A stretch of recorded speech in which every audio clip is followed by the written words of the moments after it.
Hello, xin chào tất cả các bạn đã quay trở lại với channel của mình. Các bạn ơi, các bạn đã bao giờ để ý thấy nước trong các ao hồ chúng có màu xanh chưa? Trong cuộc sống thì chúng ta nên thường xuyên đặt những cái câu hỏi như vậy để nâng cao cái khả năng tìm hiểu của chúng ta. Chúng ta sẽ tò mò về nhiều thứ hơn, thì chúng ta sẽ hiểu biết được về nhiều thứ hơn. Và chủ đề ngày hôm nay của chúng ta là chúng ta sẽ đi tìm hiểu vì sao nước trong các ao hồ chúng lại thường có màu xanh. Ok, chúng ta sẽ bắt đầu ngay. Nước trong hồ có màu xanh là một hiện tượng khá phổ biến ngay tại các hồ nước lớn của Việt Nam như hồ Gươm, hồ Bảy Mẫu và các hồ ở các công viên. Chúng đều có màu xanh. Hồ có màu xanh thì sẽ đẹp hơn và có nhiều loài thủy sinh hơn.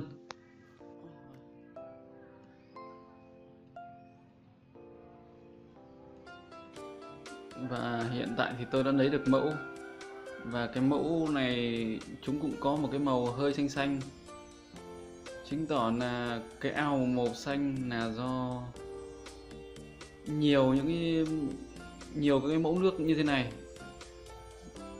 Và tôi đã lấy ra một giọt để chúng ta quan sát. Tôi sẽ ghi lại tất cả những gì chúng ta quan sát được nếu nó có màu xanh. Bởi vì nước màu xanh thì chắc chắn trong đó phải có một cái gì đó màu xanh, chứ không thể được tạo bởi những thứ màu đỏ được. Chúng ta đang bắt đầu quan sát ở cái chế độ xem tổng quan. Thì như chúng ta thấy thì có một con vi khuẩn đang chạy và một số những cái vật nó màu xanh. Vì thế là tôi đã quyết định đổi ống kính để chúng ta quan sát được to hơn, rõ hơn. Điều đầu tiên là tôi thấy là có những vật màu xanh, đó chính là hai cái tảo hình que đầu nhọn và một cái tảo hình tròn.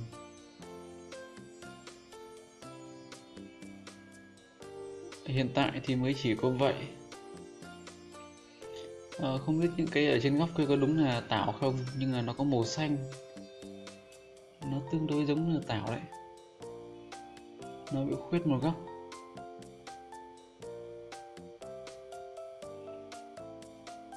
Chúng ta sẽ di xung quanh để chúng ta quan sát tiếp. Đây có một vài cái tảo hình cầu tròn tròn. Chúng đều có màu xanh. Trong một giọt nước mà có tới nhiều như vậy.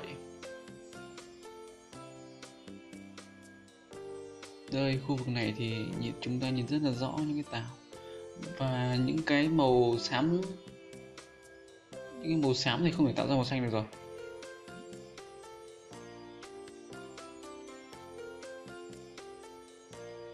Chỗ này thì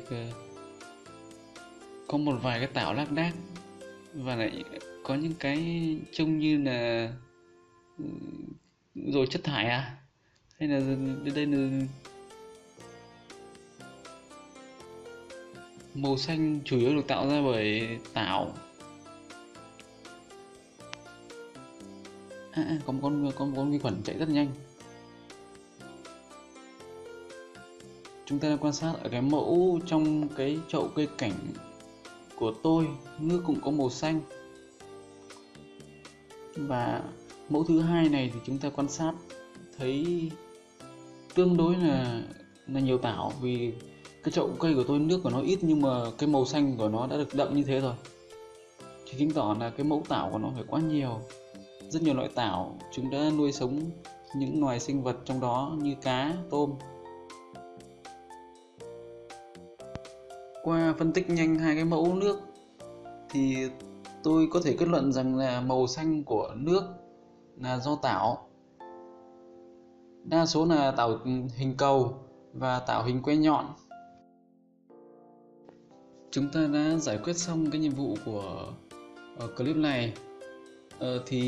Xin chào và hẹn gặp lại các bạn trong các clip sau.